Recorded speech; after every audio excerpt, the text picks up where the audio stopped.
En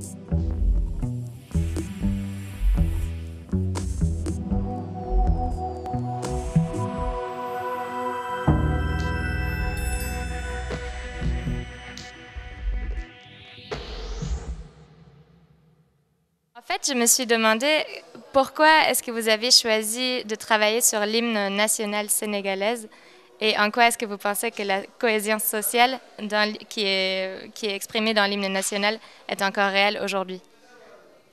Bah oui, parce que moi l'hymne national du Sénégal m'intéresse beaucoup parce que c'est des mots qui ont été dits par un très grand poète et premier président de la République du Sénégal.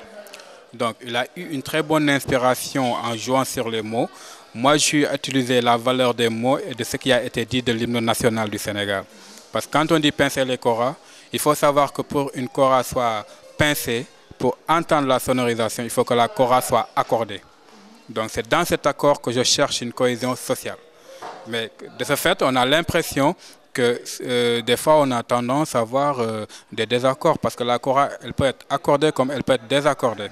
Et là, moi, j'ai l'impression que l'hymne national, si je me pose des questions sur l'hymne national, parce qu'il y a vraiment des comportements qu'on voit dans les corps sociaux, et normalement, qui doivent façonner cette société.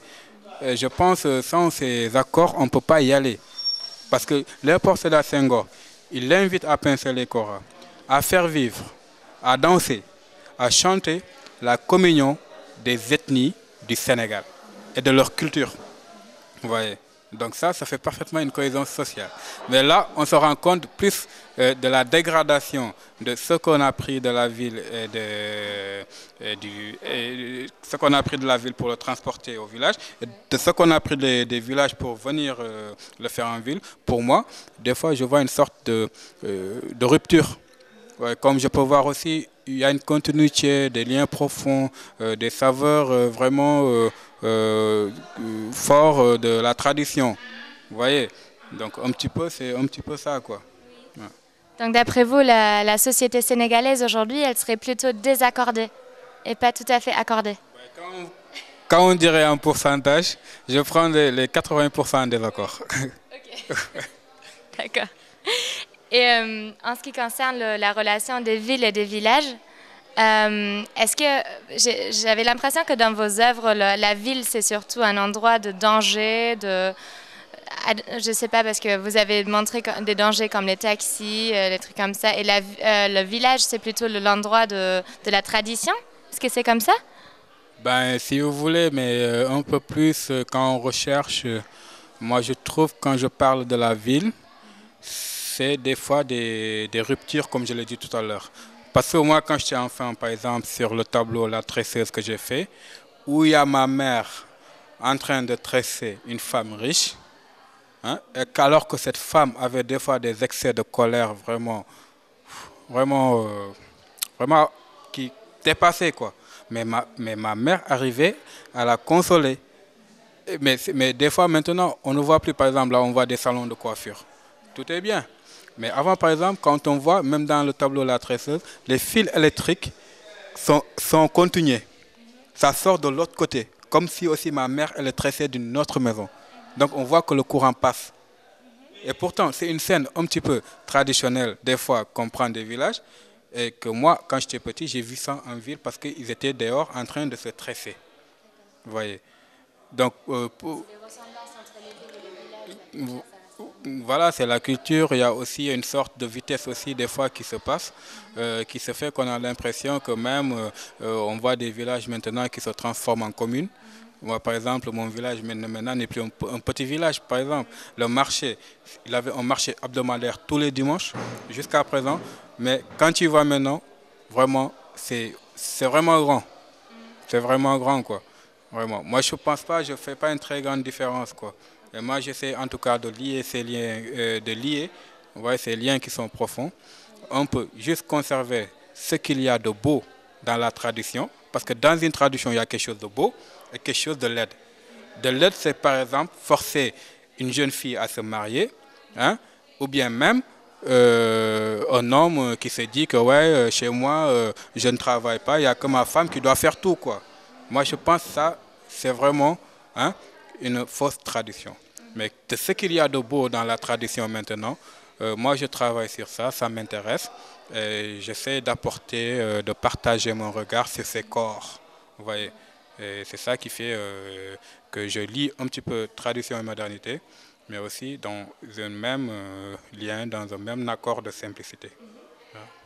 Toute dernière question, parce que je suis une femme, j'ai vu que vous thématisez beaucoup le rôle des femmes dans vos tableaux.